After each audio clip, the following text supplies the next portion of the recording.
Hey guys, Jim here. Gonna get a chance finally to sit down and do a video on this really exciting piece that I got, I guess about a month or so ago. And I'm kind of pushing this ahead of other videos because this is one that whenever I post it up on Instagram, I get a lot of people saying, please make a video on this. We want to see it in full HD. We want to get a better sense of the knife. So let's go ahead and do that now. What we're looking at here is a really cool collaboration between Tashi and Jim Burke. This is called the VSS, the Villain Supersonic. And this is based originally off of Jim Burke's Villain knife. And then Tashi came in and, kind of added a little bit of his flavor to it and made this kind of futuristic looking monster-sized flipper. This thing is really massively awesome. What you're looking at here is not a tiny knife. It's got a 4¼ inch blade, and it's a 10-inch overall knife. Now, that's a lot more in line with what we typically see Jim Burke do. He's a big guy. He's got big hands. He tends to make big knives. He's scaled things down a little bit in the past couple of years with the DMW, with the the Hitman. The Hitman probably is the most pocket-friendly knife that he currently makes when you get outside of his other collaborations like he did with Fellholter and stuff like that. So this is much more a Burke-sized knife. It's also got something else built in here that Jim has really made a name for himself with, and that's a pretty insane grind. Before we get to the blade, before we get to the grind, let's take a nice close-up look here and see what he's done.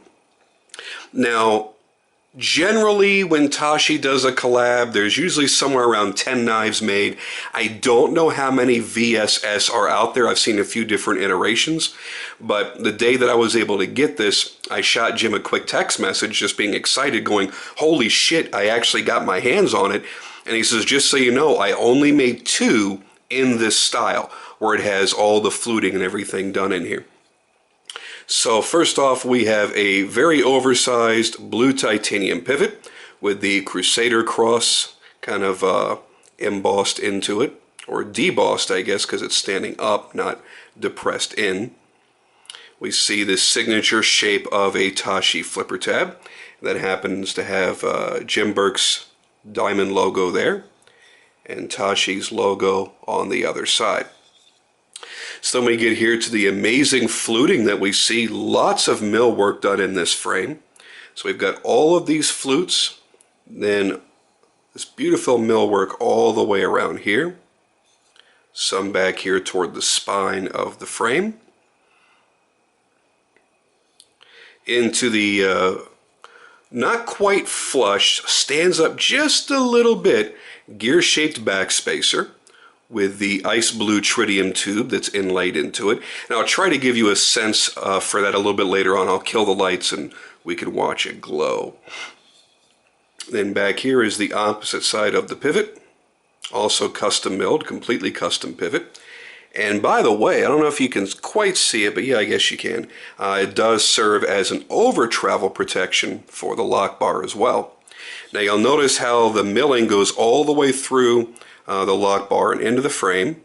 Very, very nicely done. Custom made clip with the Crusader cross once again. And it actually did come with this lanyard and the steel flame shield attached to it. I've thought a couple of times about taking it off because I love to see the backspacer, but I don't know, I like how the whole theme gets tied together all the way through the knife, so I've pretty much kept it on the whole time. Now we get to the real magic.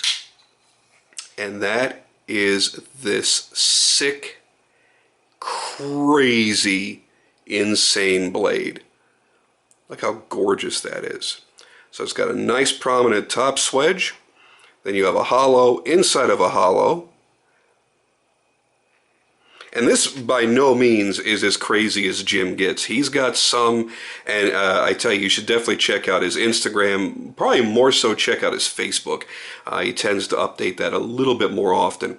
And you can see some of the amazing, amazing work that he's done. And the great thing is, no matter how crazy his grinds are, they're still useful. You'll see a lot of people do really crazy grind work, and there's speed bumps all over the blade, and it really wouldn't be a good cutting blade. everything with Jim is always going to be about function first. And then, hey, let me see what kind of cool, crazy shit I can do to it and still maintain that functionality. This being an older model of Jim's, it does not have bearings. It is a washer system set up in there, yet it still flips very well. It's not quite as fast as a lot of the other flippers I've had, but once you get used to it and you apply the pressure in the right spot, it really wants to be kind of push buttoned. It opens just fine. A little backstory on the knife. This was actually built back in 2013, and actually I believe it was around February of 2013. And what he did was he made this a lottery knife to those of us that follow him on his Facebook. And I did, and I remember watching this knife get built. I remember watching it go up on the lottery, and I was not able to get it. And I swore from that day on, if I ever came across it, that I would buy it at pretty much any price. Well, as luck would have it, this has changed hands a couple of times. The original lottery winner got this for $1,800. That was the direct price from Jim. And then it moved on somewhere else. And then a buddy of mine off Instagram got this not very long ago. I want to say maybe just a couple of short months ago. And I posted the day that he got it. I said, if you ever get bored of this, you ever want to get rid of it, please let me know, because I've been chasing this since it was made 2 years ago. And as luck would have it, I happened to have something that he wanted. I obviously wanted this, and I put a lot more value into that trade than I would ever get out of this if I ever tried to sell it, which I'm not really going to, because I love the knife. And I have a profound respect for Jim himself, and I love Tashi, so I think this is kind of, the best of all possible worlds for me. And, after drooling over something for 2 years and hoping and praying that you'll ever get the chance to get it, knowing that only 2 were ever made, you don't really think too much about letting it go, at least very soon after getting it. So that was it right there. I mean, I've got more than double into this from what it originally sold for. And I'm totally fine with that, because it's everything that I wanted it to be. And I was a little bit nervous, I got to tell you, because I've gotten knives that I really wanted, and I found a way to get it, and it would arrive, and it never lived up to the expectations, possibly inflated expectations that I had in my own head. This knife met every expectation. I could not be more happy with it. I mean, it's got a little bit of love and it's got a little bit of use. There's I don't know if it's on this side. No, it's on the other side. There's a couple little scratches in the satin, but I really don't care. It doesn't bother me, because I know I'm going to carry it and use it anyway, so it's not a big deal.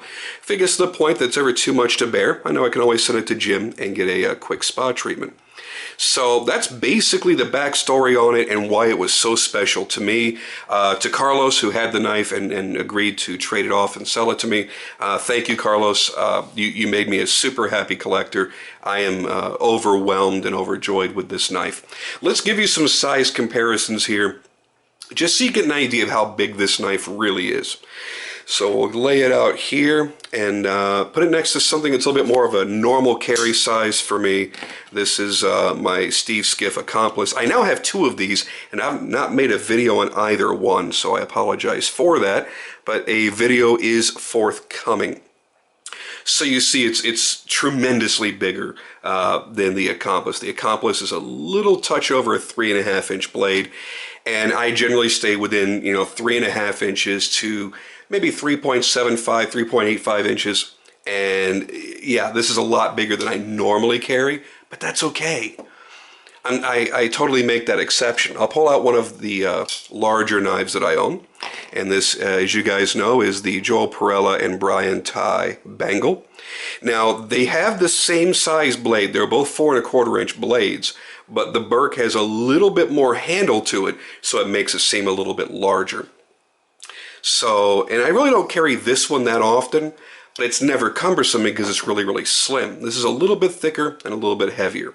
And I put it up against another Tashi design knife in a more common size, the Dustin Turpin and Tashi Flash. So there you have it. As you see, it is a big knife. But the cool thing is And I think it really speaks more to how dramatic those grinds are when you realize that it's not a very thick knife. I mean, when you really get down to it, this is a fairly slim knife. And he's created such incredible drama with that grind. Yeah, I really am. I'm pretty friggin' blown away by this one. I really am. See if we can give you a little look here. Get my foot in position. Little look here at the Tritium. So you'll see it there in the back spacer. We'll kill the lights. There we go. It takes a second for my camera to adjust. But there you go. There is how the Tritium plays off in the back spacer. Give my camera here a second to catch up. Alright. So basically, I mean, this isn't really going to be much of a review so much as an overview because there's nothing to critique. Jim Burke has been making some of the most jaw-dropping, awe-inspiring, kick-ass, badass knives that there are. And when you get to the level that he's at, you can understand why he gets the respect that he does. And let's put that in perspective. You look at Brian Ty. You guys know I love Brian. I've owned 4 knives of his. I still own all 4. I plan to get more. He was the first maker to custom make a knife for me. So my very first custom knife was actually the Tycoon Flipper.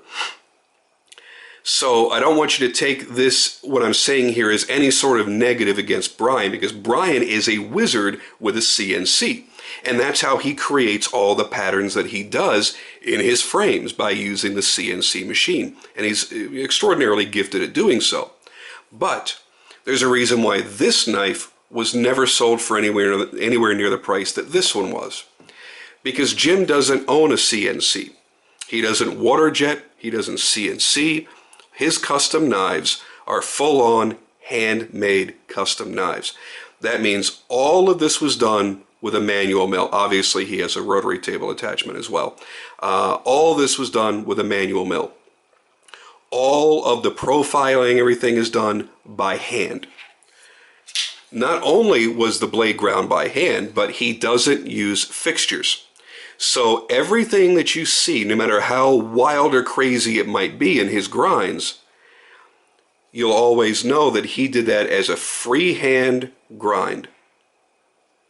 And I'm sure he chucks a number of blades every year.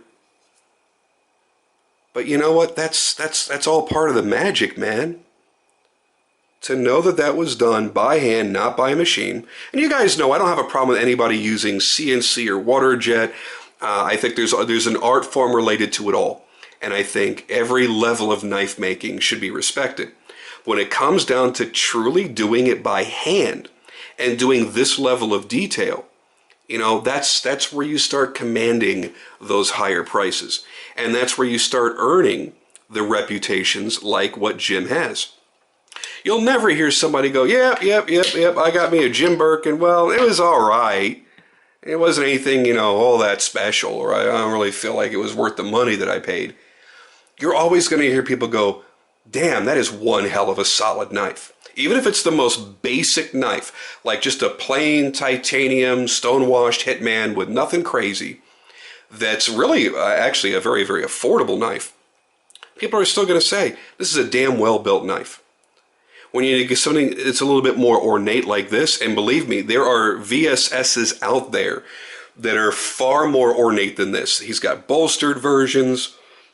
I know he's done superconductor. I think he might have done Timascus accents on 1 or 2 of them.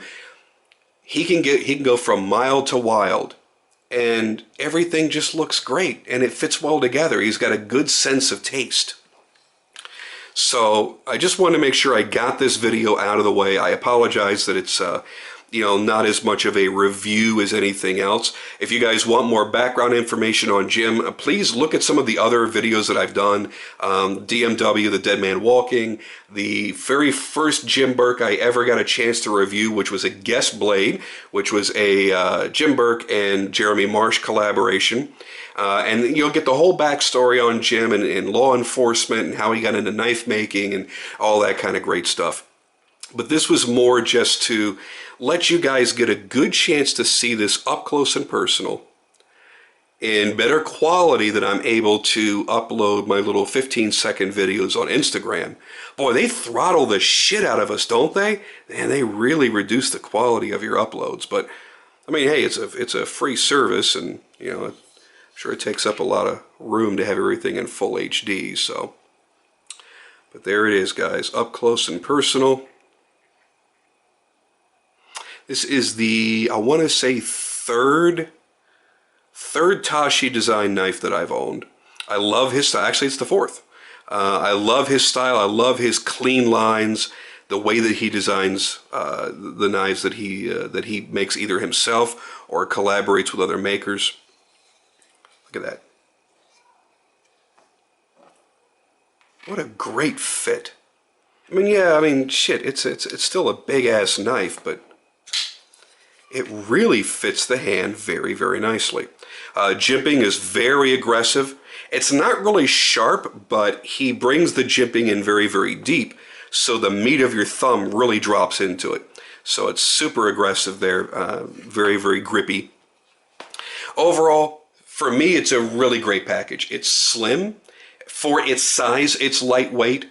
And yet, when you pull this thing out, it just looks like a beast. It looks like a monster. And, I mean, you could tell from 100 yards away, that is a full-on custom knife that's not going to be confused with any run-of-the-mill knife that you could buy off the shelf. And that's what I love about it. And just the fact that, yeah, there are so few of these that were ever made. It's always nice to have something that's a little bit exclusive, even if you didn't commission the build yourself. To be able to get your hands on something that he says, yeah, I only made 2 of those. That's pretty damn cool. Now, I don't know where the other one is. It could be buried in somebody's collection. Could be one of those collectors that never, ever, ever sells anything. You know, sometimes that happens. But, you know, if you ever see one of these come up, whether it be like this or a bolstered model, carbon fiber, whatever, do yourself the favor and grab it if it's available, because I think you're going to be really amazed at the versatility. When you look at all the different ones that were made, the different grinds he put on them, the different handles and the materials and the way that he worked it, even though there are a few out there, each one is going to carry its own individual personality. And you know what? That's pretty freaking cool. All right, guys, I'm out of here for now. I just want to get this out here and let people see it. Thank you guys so much for following me as always. Trying to up my subscribership a little bit. So if you tend to come to my videos more often than not and you like the videos, you know, click subscribe. Subscribe to my channel and you'll be alerted whenever I do a new upload. At the least, it's a convenience feature for you. Yeah, that's pretty much it. All right, guys, I'm out of here for now. I will get to the Accomplice videos as soon as I possibly can. Actually, these might be... It's either this or my John W. Smith that's next. I'm trying to keep somewhat of an order here, and I just keep getting backlogged and throwing a couple ahead, so just bear with me. I will get them all out, I promise. Thank you again, and I'll see you on the next video.